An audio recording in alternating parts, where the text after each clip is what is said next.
तो दोस्तों हमारी डीआरडीओ के स्टेल्थ घातक यूसीवी के अंदर हम जिस इंजन का इस्तेमाल करने वाले हैं तो उस कावेरी इंजन को लेकर के काफ़ी ज़्यादा बड़ी न्यूज़ सामने निकल करके आई है, क्योंकि हमारी जीटीआरई ने हमारी प्राइवेट कंपनियों के साथ में इस इंजन को लेकर के एक काफ़ी ज़्यादा बड़े समझौते के ऊपर साइन किए हैं। इसी के साथ में यहाँ पर ये हमारी वायुसेना के लिए काफ़ी ज़्यादा इंपॉर्टेंट प्रोग्राम है। तो कैसे हमारी वायुसेना के पूर्व चीफ यहाँ पर ये चाहते थे कि इसी इंजन के दम पर हम 85 से लेकर के 90 किलो न्यूटन के एक जेट इंजन को तैयार करें, इसके बारे में भी मैं आप सबको बताऊंगा। और कैसे हमारी एचएएल और साथ में जीटीआरई मिलकर के इसके आफ्टर बर्नर सेक्शन के ऊपर भी काम कर रहे हैं, तो इसके बारे में भी मैं आप सबको यहाँ पर एक्सप्लेन करूंगा। और साथ ही साथ पास्ट में हमारी वायुसेना के चीफ और साथ में हमारी एचएएल के पूर्व अध्यक्ष यहाँ पर क्या कह चुके हैं उसके बारे में भी आप सबको इस वीडियो में जानने को मिलेगा। तो चलिए दोस्तों अपनी वीडियो को शुरू करते हैं। तो दोस्तों सबसे पहले तो जैसा कि भारत ने आज से अपने एरो इंडिया 2023 नाम के सबसे बड़े एयर शो को शुरू कर दिया है और आज 13 तारीख से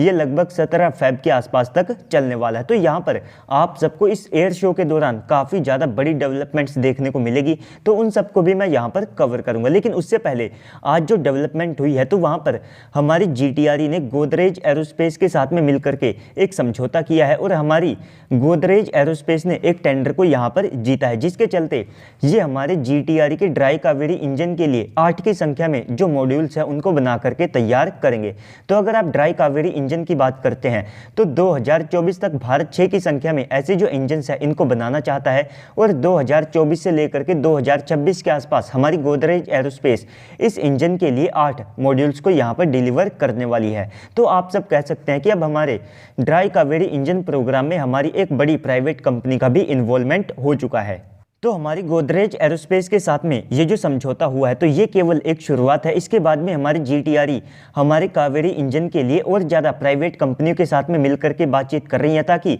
और ज़्यादा प्राइवेट कंपनियां यहाँ पर इस इंजन के जो फेडेक कंट्रोल्स है उनको बनाने में अपनी हिस्सेदारी को यहाँ पर शामिल कर सके। तो अगर आप फेडेक कंट्रोल की बात करते हैं तो ये इंजन की जो एफिशिएंसी है उसको बढ़ाने का काम करता है और इसकी फुल फॉर्म होती है full authority digital engine control. तो इसके माध्यम से जो आजकल के इंजन है ये लेस होते हैं, जिसके कारण वे काफ़ी ज़्यादा इजी टू मेंटेन और साथ में काफ़ी ज़्यादा रिलायबल बन जाते हैं। तो इस प्रकार की जो टेक्नोलॉजी है इसमें भी अब हमारी जीटीआरई हमारी प्राइवेट कंपनियों की हिस्सेदारी चाहती है। तो हमारी जो प्राइवेट कंपनियां हैं उनके साथ भी अब यहाँ पर एक अच्छी खासी अपॉर्चुनिटी आई है कि वे हमारे इस प्रोग्राम के माध्यम से आने वाले समय में हमारे जो फाइटर जेट प्रोग्राम है उनमें भी अपनी जो हिस्सेदारी है उसको यहाँ पर पहले से मजबूत कर ले। तो बाकी तो अभी के लिए जीटीआरई का जो पहला ड्राई कावेरी इंजन है तो ये रशिया के अंदर अपनी टेस्टिंग को कंप्लीट करने के लिए गया है, जहां पर इसको Russian IL-76 engine test bed के ऊपर लगा करके टेस्ट किया जाएगा। और वहां पर इसमें क्या टेस्टिंग की जाएगी तो उसके बारे में भी मैं आप सबको बता देता हूं।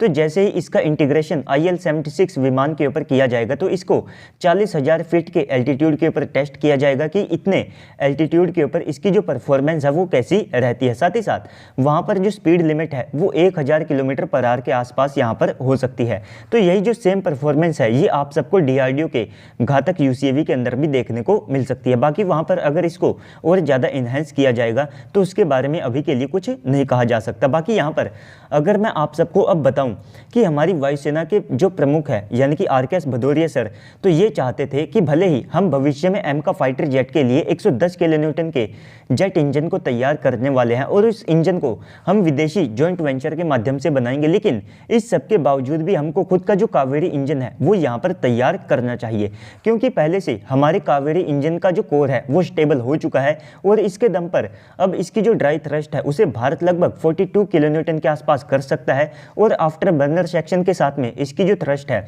उसे भारत 73 से लेकर के 74 किलो न्यूटन के आसपास का अचीव करने में सक्षम रहा है। तो भले ही ये थ्रस्ट हमारे LCA तेजस MK2 और साथ में एमका जैसे फाइटर जेट को पूरी पावर नहीं दे सकती है, लेकिन इसका इस्तेमाल हम हमारे यूसीवी के अंदर कर सकते हैं, जैसा कि हम अपने घातक यूसीवी के अंदर करने वाले हैं। इसके बाद में एचएएल अपने जिस HLFT-42 एयरक्राफ्ट को बना रही है तो वहाँ पर भी हम अपने 75 किलो न्यूटन के कावेरी इंजन का इस्तेमाल कर सकते हैं। तो इसके बाद में यहाँ पर हमारी वायुसेना प्रमुख का यहाँ पर ये कहना था कि अगर हम इस इंजन से 85 से लेकर के 90 किलो न्यूटन थ्रस्ट को जनरेट कर लेते हैं तो इसका इस्तेमाल हम भले ही एमका फाइटर जेट के अंदर ना कर पाए, लेकिन इस सब के बावजूद भी हमारे पास जो तेजस MK2 फाइटर जेट जेट होंगे तो वहाँ पर हम GE के F414 इंजन्स को रिप्लेस कर सकते होंगे। तो इस प्रकार की जो अप्रोच है वो भारतीय वायुसेना के जो प्रमुख है उन्होंने यहाँ पर बताई थी। बाकी यहाँ पर ऐसा बिल्कुल नहीं है कि भारत ने अपने कावेरी इंजन को बिल्कुल से ही ठंडे बस्ते में डाल दिया हो। भारत की जो GTRE है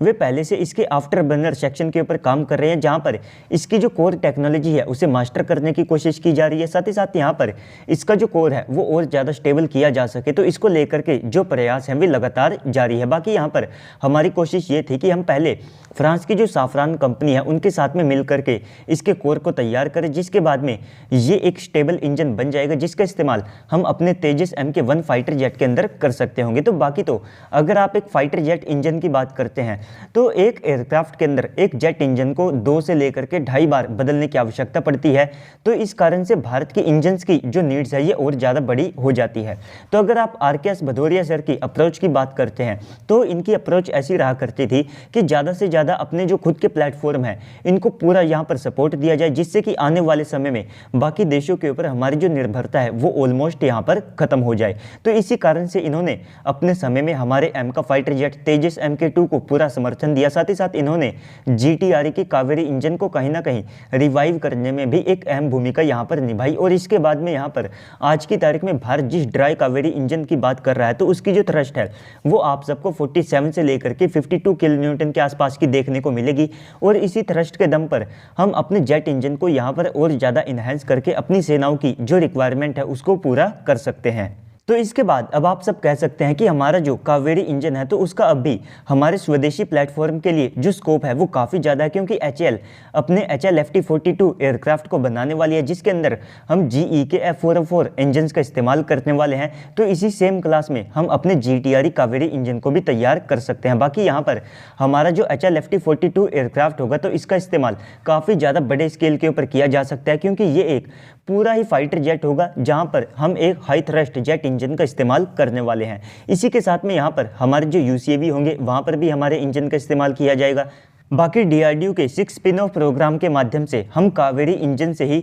अलग अलग प्रकार के जो इंजन्स हैं उनको तैयार करने की कोशिश कर रहे हैं, जिसमें ड्राई कावेरी इंजन आता है, एक आफ्टर बर्नर सेक्शन के साथ में पूरा कावेरी इंजन आता है, कावेरी इंजन का ही मरीन वेरिएंट आता है। इसके बाद में हम इन्हीं टेक्नोलॉजीज़ का इस्तेमाल करने के लिए अपने मिसाइलों की जो इंजन्स है उनको भी यहाँ पर तैयार करने की कोशिश कर रहे हैं। तो दोस्तों ओवरऑल इस पूरी डेवलपमेंट के बाद अब आप सबको क्या लगता है कमेंट सेक्शन में बताइएगा। साथ ही साथ अगर आपको वीडियो अच्छी लगी है तो वीडियो को लाइक कर दीजिएगा। अगर आप चैनल के ऊपर पहली बार आए तो प्लीज़ से चैनल को भी सब्सक्राइब कर दीजिएगा। और यहाँ पर एरो इंडिया शो से अगर कोई और बड़ी खबर आती है तो उसके बारे में भी मैं आप सबको सबसे पहले वीडियो बना करके बताने की कोशिश करूँगा। और वहाँ पर जिस प्रकार की डेवलपमेंट यहाँ पर होती है या फिर किसी भी नए प्लेटफॉर्म को अनवील किया जाता है तो उसके बारे में भी मैं आप सबको सबसे पहले वीडियो बना करके बता दूंगा। तो चलिए दोस्तों आज की इस वीडियो में इतना ही, मिलते हैं अगली वीडियो में, तब तक के लिए गुड बाय, जय हिंद।